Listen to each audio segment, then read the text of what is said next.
Absolutely. A rip out to right center here. Center fielder dives. Oh. And Andreessen doesn't know. It. Andreessen doesn't know. Oh, man. Wow. Center.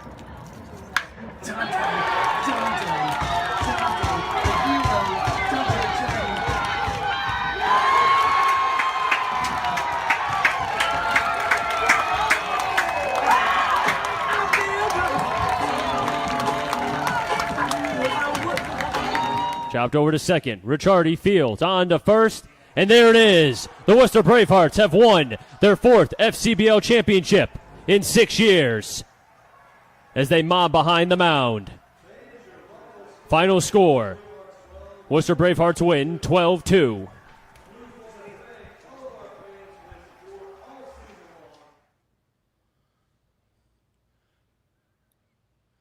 And yes, Virginia, there is baseball this summer, and there is baseball this summer right here in New England. The videos you just saw, participate in, and voted for if you're a baseball fan like I am, if you live and breathe baseball, that was courtesy of your Worcester Bravehearts. Yes, I said the Worcester Bravehearts, the championship team, really the banner team of a league called the Futures Collegiate Baseball League. It's a league that we've had on the show before. Former Commissioner Chris Hall has joined us a couple of times over the years as we've talked baseball in Rhode Island and we've talked alternatives. But here to celebrate baseball in New England, yes, in the summer of 2020, yes, in the midst of a national health crisis in COVID, there is, if you will, the green grass of baseball to celebrate. Joining us live on the line for the very first time is Dave Peterson. He is the general manager of the Worcester Bravehearts of the Futures Collegiate Baseball League. Dave, welcome to the Coalition. Thanks for joining us on a hectic Friday night. Hey, this is great. Thanks for talking baseball with me. Listen, at this point in time in this nation, at this moment, we all need a little baseball. We might not even be fans, but we need a little bit of baseball. Now, I just want to set the stage. Again, the Futures Collegiate Baseball League. If you're a resident of Rhode Island, you're probably familiar with something called the Cape League. And we'll get really into the details, but think of this as sort of a mainland, a central New England with touches in southern New England, Cape League style baseball, collegiate baseball with other minor leaguers thrown in. You can find, by the way, the Worcester Bravehearts at worcesterbravehearts.com, and you can read more about the Futures League at, thefuturesleague.com. So it's just an outstanding moment. There's been so much negativity in this country. There's a lot of fear. There's a little bit of chaos, but we have a little bit of a touch of normality. So, Dave, I wanted to take this time that we've got this afternoon to really just give folks maybe a little bit of an infomercial about the Futures League and about the Worcester Bravehearts. But I got to ask first, right now, as we're all sequestered in our homes and doing the drudgery of our day-to-day jobs, just how did you get into baseball? That's interesting because my start was in radio. And so I got bored with radio and I said, all right, enough of this. Let's get into baseball. But yeah, my start was in radio, not on the air per se, but in promotions. Mm-hmm. So, the promotions people that go out and they do all the grand openings. They're the ones that hand out the concert tickets. They're the ones that register the listeners to win a car. And that was my job for 5 years at WXLO in Worcester. And when the Worcester Tornadoes, the independent professional team, came to the city in 2005, I was hired as their on-field entertainment because of my background in radio. And that means just what you think it is. In minor league baseball, a lot of the entertainment is what happens between the innings. And so they hired me to be the person that throws the T-shirts into the stands and hands out the concert tickets and MCs the pie eating contest. And that was my first foray in baseball in 2005. I worked my way up into a sales role, selling sponsorships with that team. When that team left town in 2012, baseball didn't exist in the city of Worcester for about a year. And then the summer collegiate model came in as the Worcester Bravehearts, and I was hired as the general manager. So I've been here for 6 years, close to 7 now. Mm-hmm. Now, so you are the guy, you actually have the T-shirt gun. Is that true? Locked in your office, probably in an undisclosed location? But do you use a T-shirt gun? They won't hand me the T-shirt gun. They they give me a slingshot like Dennis the Menace, and that's what I have to use because there's a lot of air pressure in that T-shirt gun. There you go. Let's talk a little bit about the history of the league. This is a very successful but relatively young league. You started out in 2011, and what was the genesis of it? Because you've got a very interesting ownership mix at the league level. You've got folks who've experienced in minor league baseball, leagues like the Can-Am League, and folks who operated at the low minors, if you will. You've got marketing folks like yourself. How did this happen? How did it all come together? In 2011, there were 4 teams that joined this league, and Worcester was not one of them. But at that point, as you mentioned earlier, there were 2 summer collegiate leagues here in New England that existed, and they still exist. One is the Cape Cod League, which is the #1 league in the country, highly regarded by many because of the talent that they bring in. And the second league that maybe people in Rhode Island are more familiar with is the New England Collegiate Baseball League, the NECBL. And that has 2 teams in Rhode Island currently, in Newport, as well as the Ocean State Waves. Of course, that league is not currently, neither one of those 2 leagues is operating this summer. The Futures League was born out of the idea that there were New England baseball players who were not getting noticed by scouts, and they weren't getting spots on these leagues in the NECBL or in the Cape Cod League. And so when you're looking at programs around New England, such as URI, and you're looking at the University of Maine, Northeastern, Boston College, University of Connecticut, and then you even start looking at the Division II programs that are well known in New England for being powerhouses, like Southern New Hampshire and Franklin Pierce. And you're looking at a talent group from these colleges of baseball players who grew up locally, but they weren't getting the eyes on them, let's say. The scouts weren't seeing them. And so the Futures Collegiate Baseball League was developed to put an emphasis on these New England baseball players, so that there's a rule within our league that at least 12 players on each roster need to be players who grew up here in New England, or they currently attend a college in New England. And that was really the genesis for the Futures League. And you're seeing this year particularly that these numbers of New England baseball players are even higher. We've probably got about 20 on our team that grew up here in New England. So that is the story of the Futures League, combining great New England talent with the wonderful minor league aspect of baseball that people have come to fall in love with. And there's been a lot of success. You've had players drafted. In fact, there was just in the most recent baseball draft, you've had some success getting players from your league, from New England colleges, into the pros. Tell us about some of your successes. Well, since 2014, which was our first year, we've had 16 players that have been drafted into the pros. And I think that if you're going to look at the success story, then the #1 player you look at from our organization is a baseball player by the name of Aaron Civali. And he went to Northeastern University, and he is now a pitcher for the Cleveland Indians. He just made his major league debut last year. And when he made it to the big leagues, that was the 3rd big leaguer that has basically been developed out of the Futures Collegiate Baseball League since the league was founded in 2011. So you're right when you say that the league is still young. This is our 10th season. So when you stack us up against the New England Collegiate Baseball League and the Cape Cod League, they've been around much longer. But you're starting to see scouts finally take notice of these New England players. You're starting to see them take notice of kids like Cody Lawyerson, who grew up in Bingham, Maine, in the middle of the woods, and throws the ball 94 miles an hour, and was drafted by the Minnesota Twins last year and has advanced to the high A level for that franchise. And here's a kid that might not have gotten the exposure that is needed in order to get drafted if he weren't playing in the Futures League. And that's an important part. You mentioned a 94 having a high heater like that.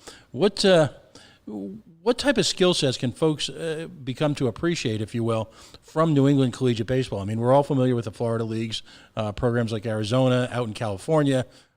We don't traditionally associate, even though Little League has got its earliest beginnings here in the Northeast, we don't traditionally associate baseball development with New England. How wrong is that, by the way?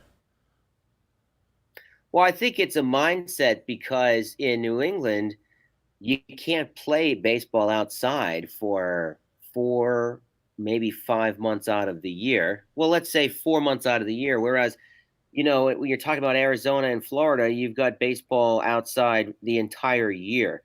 So I think you've got this mentality of New England baseball players who are the guys that are wearing 3 layers underneath their jersey in early March.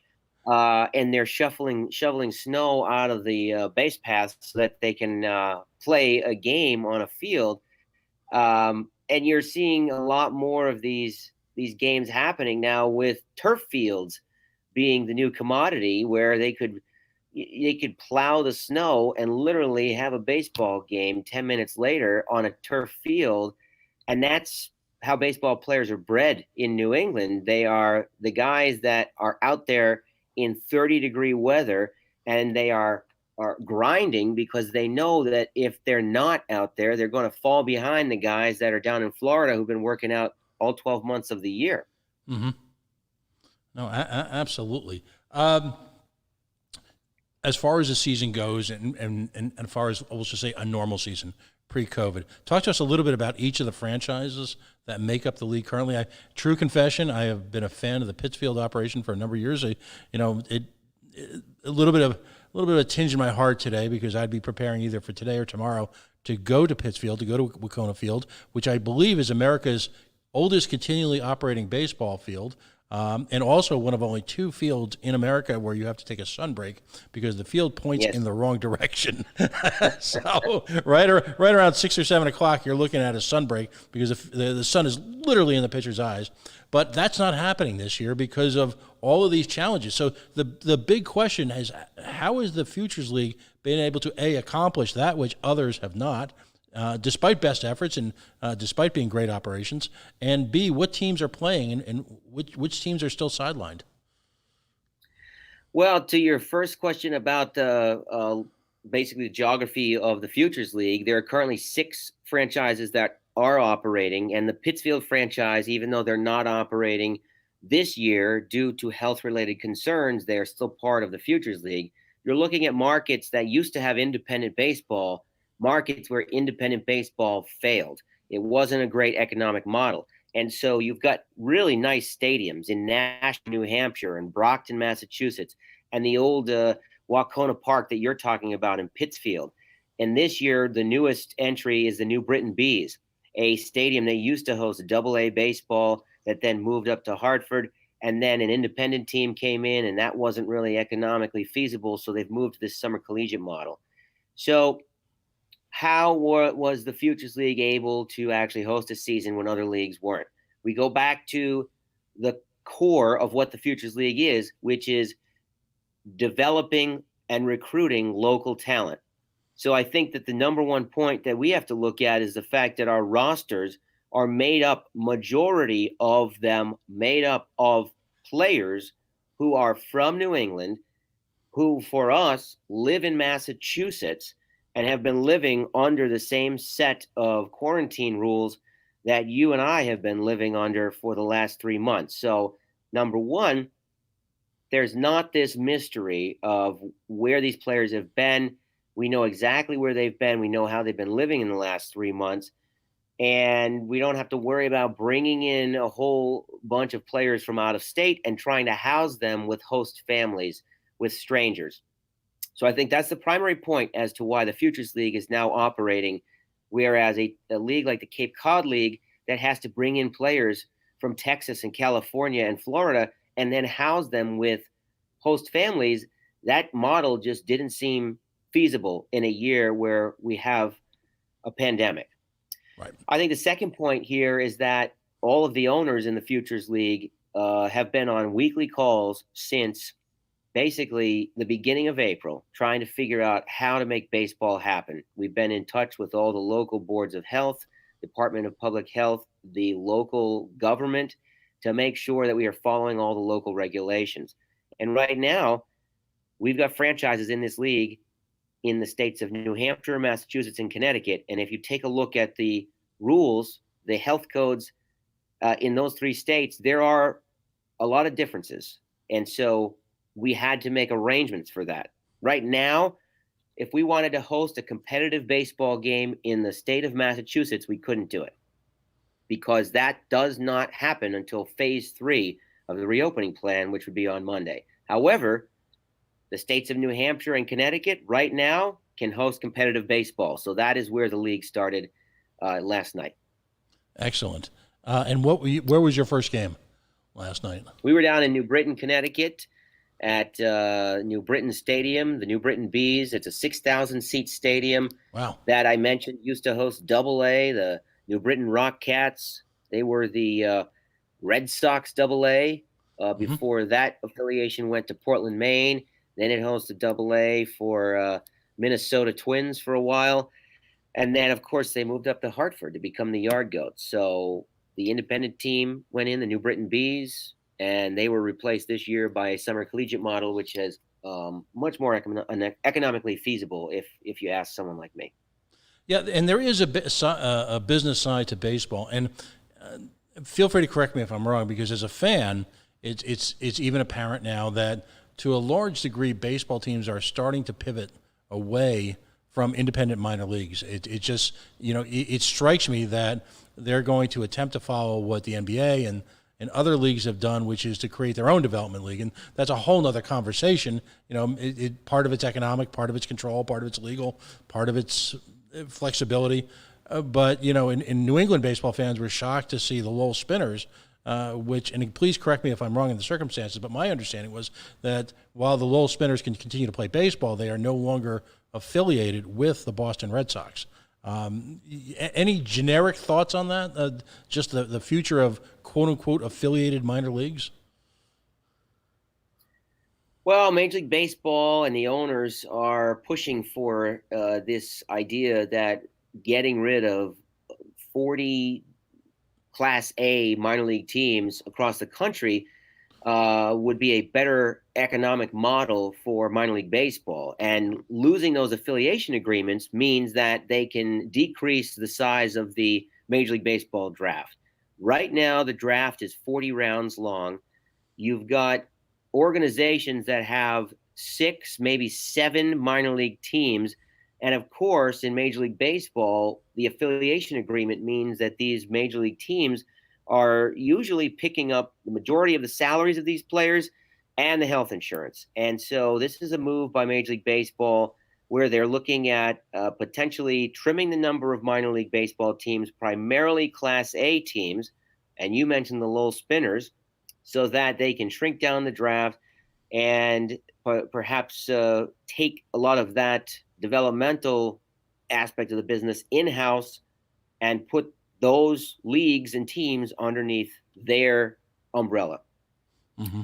So it's not just Lowell, it's Burlington, Vermont that has a Class A team, the Vermont Lake Monsters. It's Norwich, Connecticut, the Connecticut Sea Unicorns that are down there. And so you got 3 teams just in New England that could be shuttered by Major League Baseball and their affiliation agreements. That doesn't mean that they can't have a team there. It just means that it won't be a feeder program for their Major League affiliate.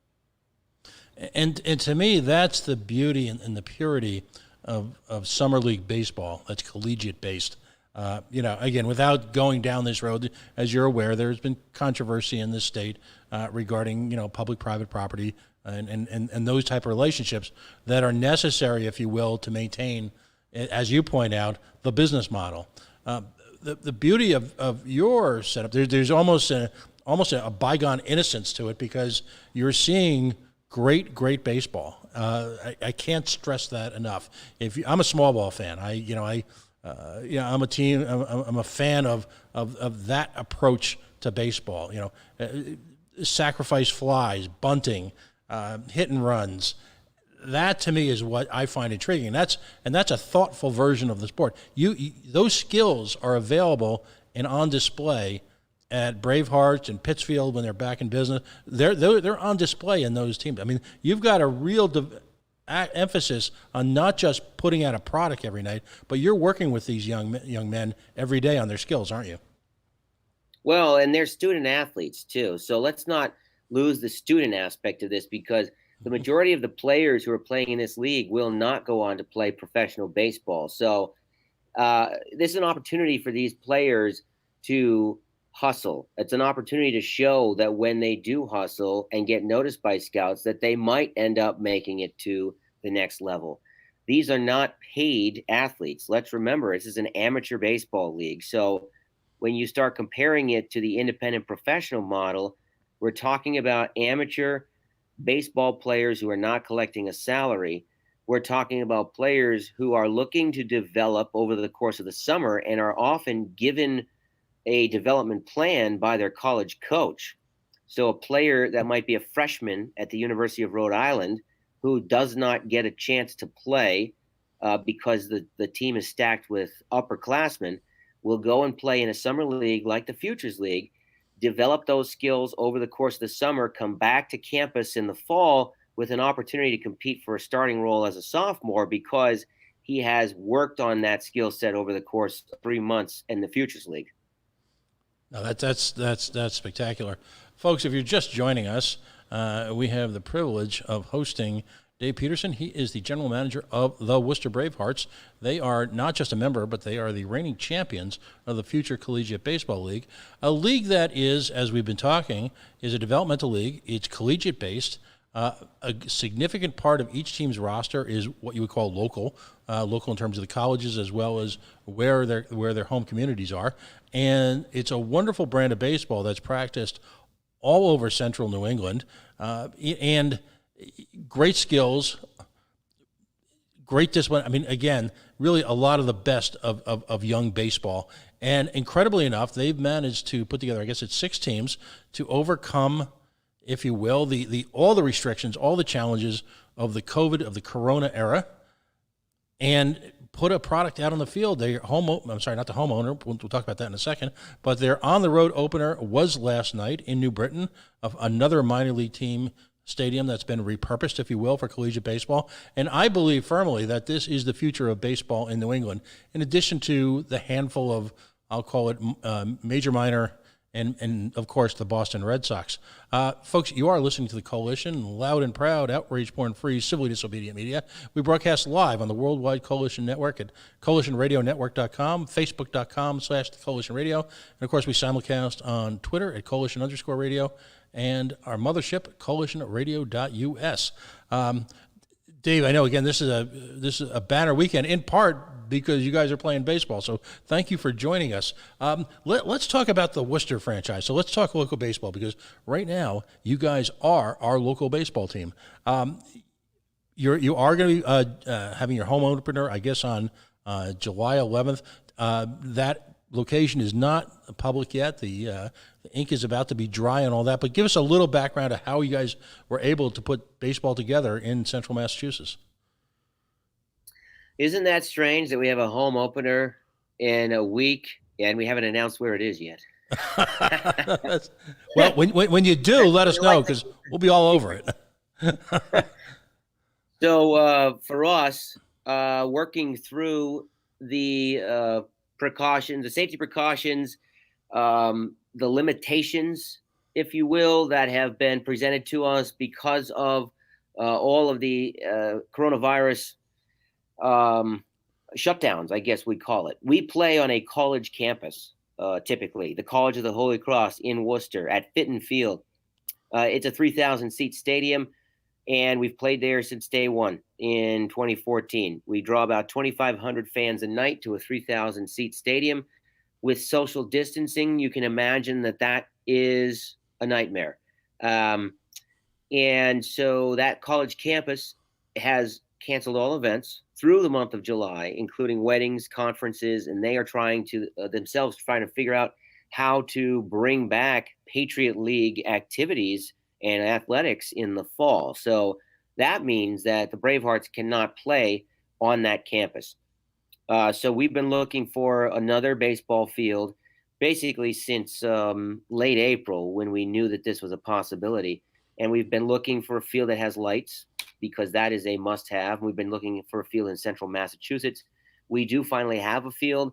We are in the process of just finalizing the lease agreement, and so we will be in central Massachusetts. The first game on July 11th will not happen at the College of the Holy Cross, and nor will it happen in the city of Worcester. We'll be outside of the city of Worcester, but we needed to take this step just to preserve baseball for the summer. And we've talked about some of the different things that we've had to go through here. Finding a ballpark is number one on the list. Right. Then making sure that these players are healthy enough to play. And so we've instituted things like temperature checks when these players come in. We do a simple 4-question survey every day to them to make sure that they're not exhibiting any of the symptoms of COVID-19. And then they're wearing masks in the dugout. We've got managers and pitching coaches that are walking out to the mound for mound visits wearing masks. And we've got a manager talking to umpires that are wearing masks. So it's a new world. And this is the only way that we're able to play baseball right now. But I'll take it, because we're actually playing baseball. And when that first pitch was thrown last night, I said, wow, this is actually happening. Yeah, that sound of a fastball hitting a catcher's glove, the smell of freshly cut grass, the crack of the bat. Yeah, let's just say I may have at times sampled, if you will, a variety of hot dogs across New England, as well as their take on local beverages. We'll find out next week who that municipality is. They've got to be awfully proud, though. They've got to be thrilled with this opportunity. Well, I think it's an opportunity to bring the Bravehearts brand of baseball to a different community. Mm-hmm. And it's an opportunity for us to showcase the hospitality, because, yes, I work in baseball, but I'm not a baseball guy. I'm not an expert on how to judge talent. That's what I hire people for. That's what the coaching staff is for. My background is in entertainment. My background is in fan assistance. So we make sure that when fans come to our games, there's an entertainment aspect to it as well. Mm-hmm. And the interesting thing is, if you were to survey our fans leaving the ballpark, 80% of them wouldn't be able to tell you what the final score was because they're there for something else. Again, I've been to a number of Pittsfield and games, and what's interesting to me too is that the community spirit that's risen around the league. Now, Pittsfield was like many older ballparks, a storied park, and that's a nice way of saying there had been quite a few teams that had worked their way through that park over the years before the Futures League came along, and the Futures League has introduced a great deal of stability into that facility, and that's critical because we don't want to lose these facilities. They've all got their own history, and that history can be very different for literally the in some cases hundreds of thousands or more fans that have visited these facilities throughout their entire life. It's a part of their hometown, and the excitement around a Pittsfield game, which is an older mill town, a nice mill town, buried, if you will, out in the Berkshires. I'm sure you've done your fair share of bus rides down Route 90, late at night coming back. It's a stretch. It's kind of on the outer edges, if you will, of your league. But you feel that community buzz around that. For those few hours, that's where the action is in Pittsfield, Massachusetts, isn't it? Yeah, and some of that is because you've got these local families and friends who are going out to support the baseball player that they watched in high school, that they used to support at the high school games, or maybe they're watching him at his college. So now you've got a built-in crowd of family and friends who are there to support that player and potentially that player's high school teammates who are on a summer collegiate baseball team playing for the city of Pittsfield. That's where the crux of the fans are coming from. This is a very family-based organization where families are the ones that are coming to our games. Excellent. Now let's talk about a little bit about the team itself. How do you? And I understand that you've got the quote unquote baseball side of your team. But generically speaking, is there an open call for tryouts every year? Is it all referral? Does each team do their own scouting? What's that process look like? Well, typically the roster starts being built in late August, right after the season is over. And that would be for the following summer. A lot of that roster building happens through relationships. The coaches of our team have relationships with college coaches in New England and perhaps college coaches who are outside of New England, but may have started their careers by playing baseball up here in Massachusetts and Rhode Island. There is an open tryout that typically takes place in late May. And that at that point, many of these rosters in the league are already full. And so that tryout is usually to identify players who could easily slide into a role halfway through the season if one of the players on the roster gets injured. And that's really where our talent pool comes from, so that we can make quick decisions to sign additional players locally when somebody gets injured or gets shut down by his coach. Let's say that a pitcher pitches 30 innings for us over the course of the summer, and the college coach says, we want to shut him down. We don't want to put too much stress on his arm. He will leave our team, go back home, and we'll bring in somebody else to finish the season. But a lot of that happens with relationships. There's a lot of college coaches out there that may have even played in this league or played in an independent professional league that was in New England and have great relationships with the people who are currently coaching our college teams. You've got I'm looking at the roster right now. And by the way, again, this can be found at WorcesterBraveHearts.com, WorcesterBraveHearts.com. The inspiration, I'm assuming, is a certain Mel Gibson movie. Is that where it comes from? That's what everybody thinks. It's actually not. Brave. It was named by the community with over 2,000 different entries, and Bravehearts was the name that the community voted on. Brave in honor of the military, police, and particularly the firefighters in the city of Worcester. And Worcester has a history of heroic firefighters who have given their lives in the line of duty here. And it's unfortunately tragic, but we would want to do something to honor those firefighters. Heart is because Worcester is the heart of the Commonwealth. So you take the brave aspect of the firefighters and the heart aspect of the heart of the Commonwealth, and that's how you get Brave Hearts. Excellent. Do you want to talk about anybody on the roster? I'm looking down this list. You've got some great baseball schools here: UNS Amherst, Stonehill, Franklin Pierce, as you mentioned. You've got a bunch of players from BC.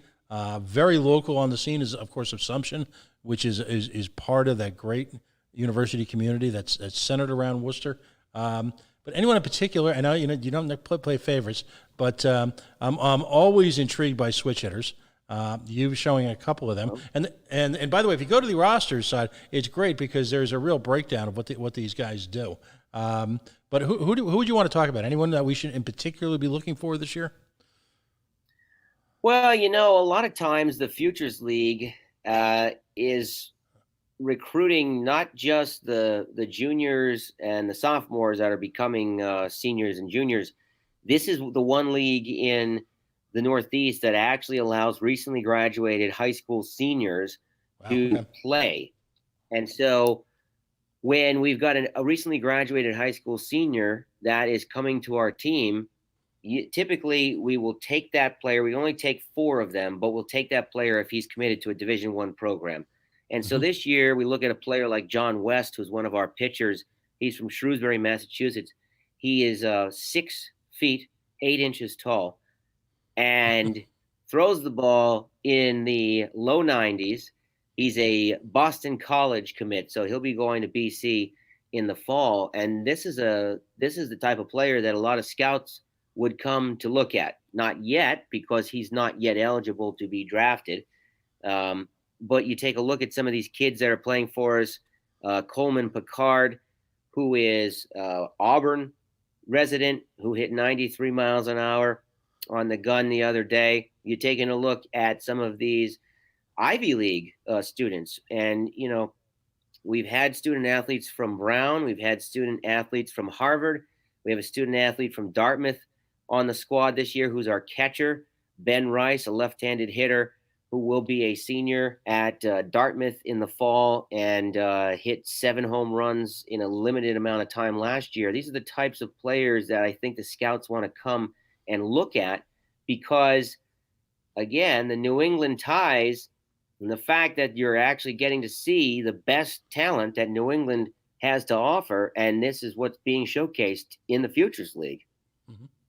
You've got a pretty strong presence of pitchers here. Now, do you folks limit the pitch count? Is there, is that just because you want to give a lot of guys an opportunity to hit the mound? What are your thoughts on that? Well, there are a lot of pitchers in this league. That is because we play a longer season. If you were to look at the New England Collegiate Baseball League and the Cape Cod League that I mentioned earlier, the New England Collegiate Baseball League plays 42 games. The Futures League plays 56. Wow. And that's significant. And in fact, there's a lot of college coaches that don't like the longer season because they don't want their players to burn out their arms over the course of the summer. Mm-hmm. But that is also why our rosters are bigger. We have 35 players on our roster, which means that there are about 20 pitchers. There are strict pitch count limits to make sure that we're not taxing the shoulders of these prospects. And we need to make sure that they're adhering to a certain number of days rest after each time that they pitch. The amount of Tommy John surgeries that I have seen in college baseball in the last 10 to 15 years is outrageous, and that number continues to grow. So we need to be cognizant of that. We need to make sure that we're not taxing the shoulders and the elbows of these talented young men. Yeah, no, that's a great point. I grew up. I have a feeling you and I are of a similar generation. You might be a little bit younger. Growing up, one of my idols was Tom Seaver, and here was a guy who, even if it was he had 2 outs in the 9th inning, or whatever, he had to be dragged out of the game not to complete a game. We've come a long way, haven't we? Particularly with regards to young arms. Isn't that strange how the sport has changed? And you've got these specialist pitchers now that come in for one batter, and that's of course what has drawn out the length of the games. Mm-hmm. I don't know what has happened over the course of the years. People will talk to me about the fact that you're looking at a guy like Tom Seaver or Gaylord Perry, and these guys used to throw 250 innings, and they'd have 12, 13, 14 complete games over the course of the season, and we'd say, well, what's different? And they say, well, these guys all used to work on farms when they were a kid, and that's how they built their body strength up. They would work on the farm, and of course, who knows? There's a lot that has changed in baseball. There's a lot that has changed in the conditioning, in the nutrition aspect of the sport. It's troubling that we are dealing with so many Tommy John surgeries at this point. Many times we'll talk to Little League coaches and we'll say, well, why is this happening? And sometimes it's that in Little League, the kids are throwing far too many innings and they're starting to throw curveballs by the age of 9 and 10 before their arm is fully developed, and that's putting too much pressure on their arm. There's a lot of different theories about this, but I think that it all feeds into the fact that we have specialist pitchers now that are now drawing out the length of the games, and that brings up a whole different issue, and that is the fact that your baseball is losing its younger audience because these games are lasting too long. Yeah, absolutely. And it to me, I'm a baseball traditionalist. I don't even believe in the DH. Just for the record, I grew up in an era when pitchers could hit, and the pitching changes that would occur and the tactics that would occur in the dugout because of where the lineup was in a particular in a particular score and in the impact of the game, how important that particular game was. That was an art form in and of itself. How you manage your pitcher hitters. So I just see, there's challenges afoot here. I mean, I believe that Little League seasons have become testaments to themselves. The Little League World Series now has become a nationally televised contest, and there's a lot of emphasis on getting into that. We're getting the program. Rhode Island's had some outstanding successes, and at the same time are famous now because of a coach from just a few miles from here, from Cumberland, from giving possibly one of the great pep talks of the ages after their team lost in the finals. So I'd like to think that all the folks involved in baseball are stewards of these young people, young men and women who, in terms of their physicality. I think you and I know that, not always. But again, your program is geared towards not just development, but not just the COVID safety, but the overall integrity of the game and the integrity of the player. And that's why I think that this is all brewing up to the question I'm going to put you a little bit on the spot on is, how do we get a team in Rhode Island? Minor league baseball. Man, we got some great opportunity. I heard there's a stadium that's opening up in Pawtucket. I've heard that. When you look at, again, without getting deep into the politics of it, Pawtucket is, as a city and as Rhode Island as a state, baseball-wise, is traumatized at this point. It's been a rough couple of years, and personally, I've been in the thick of it. But I see the potential for a program like yours in Pawtucket as just being perfect. I mean, literally perfect. It's got all it's an older stadium, but so is Wacona, and sure. it's an older stadium, but it's got a great field. It's got great facilities, lots of parking, and a tradition of live baseball that goes back decades. And some of the great players in baseball history have spent time there. So I'm just going to say there's a lot of us who would love to see an operation like yours for all the reasons that we've just discussed in the last half hour or so take root in a city like Pawtucket, because I think not only is it great baseball, not only does it foster relationships between young men from area colleges, not only is it affordable for the community, but I think it's also the right type of partnership between a community and an operation. You folks are running a business. You need to make a profit, but at the same time, I get the sense from the communities I've talked to that it's much more of a partnership, if you will, than one side.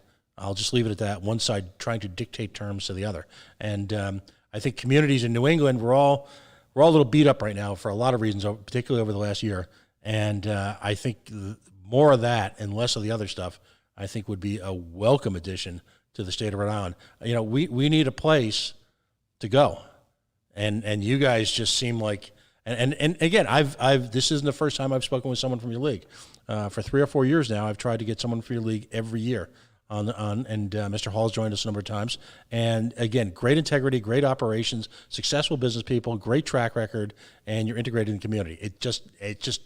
It screams like Rhode Island, and it screams Pawtucket, and it screams McCoy Stadium. So I'm just going to put that out there, and I'm going to raise hell wherever I can to try and get you guys in for next year, because there's a hole in our heart if you're a baseball fan, but at the same time, we're Rhode Islanders. We don't cotton to being taken advantage of.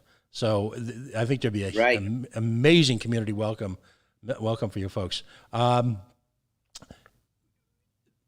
You're predicting that you'll be on the field at home July 11th. And again, I hope you'll share with us as soon as you're able to exactly where tickets will be available and where you're going to be playing, because I know I'm going to make a trek up there, because it's I can't at this point in time. I need to get out, and I need to. One of the most fun aspects of minor league baseball is just the access to the stadium and the players itself. And little kids look at these college players like they're heroes. When you see the look in their eyes when they meet these guys, it's tremendous. But older guys like me need to smell that grass and need to sit out there and feel the sun and have a beer and stretch it out and watch a game. Absolutely. It's just wonderful. You guys won a championship last year. Do you guys have figured out yet what the structure of the playoffs are going to be this year? It's going to be quick. The season is it's a 39 game season, and you're saying, wait a minute, that means there's an odd number of home and away games if it's 39 games. Mm-hmm. And you're right. But this is not the year to worry about home and away games. We're worried about playing baseball. So once that regular season is over, we actually play 20 away games and 19 home games. Once that regular season is over, there's a 3-game series between the top 2 seeds to determine the champion. And that would wrap up on August 22nd, because the students will be going back to school right after that. If folks can't get to a game on a given night, you folks have just announced, just literally about a week, within the week, that there is actually going to be a streaming service through a company called Blue Frame Technology. Can you give us a little background on how that'll work? Yeah, this is really the first year that the league has decided that they needed to invest in video streaming, because we know that there are a lot of fans out there that might want to watch a game, but they're not yet ready to leave their homes and come out to a ballpark. Even if we're at 25% capacity, which is what it was in New Britain last night, that's 1,500 people. Yes, they are socially distanced, but people that aren't yet ready to go out into an area with that many people can watch online. And so Blue Frame Technology allowed us to create the Futures League app. FCBLnetwork.com is the website. And if you have a Roku device or an Amazon Fire Stick, you can download that app and watch every single game in the league this year. And the annual price is $75. If you sign up by Sunday. So it comes out, even if you're just following one team and you're watching the 39 or 40 games that team is playing, it comes out to, $3 a game to watch that broadcast. So we are investing in it because we feel that in order to showcase these players, we need to put more resources into video so that these players can also create their highlight reels and show them to scouts. That's a big part of what college baseball is about right now. Right. It's all about generating that footage. One last question, and then I'm going to give you a chance to engage in what we always refer to here on the Coalition as shameless self-promotion. How many smiles did you see last night up in the stands? Every single person. I'll tell you, it's difficult because you're wearing a mask. So I guess the correct answer is 0. Because if you're behind a mask, it's tough to tell if you're smiling, right? Isn't that? I always ask that. This is my mask right here. I got my Bravehearts bandana. I take it with me. So basically, this is how we would walk into the stadium, walking the concourse. And then when you're at your seat, you can basically take this off, or at least hang it around your neck so that it's ready. And when you have to go to the concession stand and you're leaving your seat, this is the new normal, that you need to have this mask with you when you're walking around a ballpark. But I will say that there were people were on every single pitch last night because they were just happy to be watching live baseball. And think about this, which that we've been talking about the state of Massachusetts and the state of Rhode Island, but consider Connecticut. The New Britain Bees are the only game going on in the state of Connecticut anywhere. Wow. After the NECBL announced that they have shut down, and the Hartford Yard Goats are not having a season, Norwich not having a season. So the New Britain Bees are the only, I guess, organized baseball team that you can watch unless you're watching Senior Ruth or American Legion. But even American Legion has shut down, and a lot of these teams are now playing as a different league, not under the umbrella of American Legion. So that's where you're going to find your baseball, the Futures League. Excellent. Again, how can folks find you on the web, and how can they buy tickets, and just and how, again, if you can reiterate how they can do the streaming thing? Sure. WorcesterBravehearts.com. And this being a strange summer, we have a big announcement that when we do announce our field, which will be on Monday, we are also going to announce that all tickets this year are free of charge. Wow. Because we have Yep. So we've got corporate sponsors that have lined up to help us with this. And so you can come out to a game this summer. We'll be here in the office on Monday. We know that the phone's going to be ringing off the hook once we finally announce where we're going to be playing our games, but it's free of charge. And that's because we're playing at a place where, in order to adhere to social distancing, we're also asking that fans may have to bring their own seats. They might have to bring their camping chairs or their blankets, much like a Cape Cod League game, spread out. We're opening up areas in the outfield so that behind the outfield fence that fans can enjoy the game. This is what we like to refer to as pandemic baseball. That's what we're playing.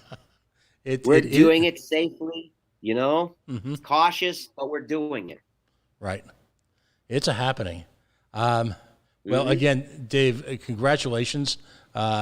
This it's got to be a great feeling. It's a culmination of 10 years of hard work, investments in these communities, and again, just a love of the game. So nothing but the best. And again, as after the season's over, I hope you'll join us again as do a little bit of a recap of how the season went.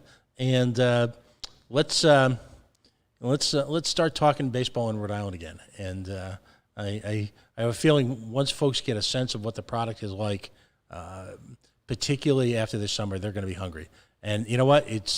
We're not sure where yet, but I'm just going to say it's a Bravehearts game is a quick drive up Route 146, and it's an opportunity to grab back, take back that which is so near and dear to New Englanders, and that is your summer.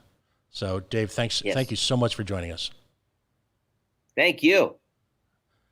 We are the Coalition, loud and proud, outrage-porn-free, civilly disobedient media, broadcasting live on the Worldwide Coalition Radio Network at coalitionradionetwork.com, facebook.com/The Coalition Radio, on the mighty Twitter at Coalition_radio, and, of course, the mothership at coalitionradionetwork.com. You can see our older shows in our pre-digital analog days from the radio before we were on the Facebook at coalitionradio.us.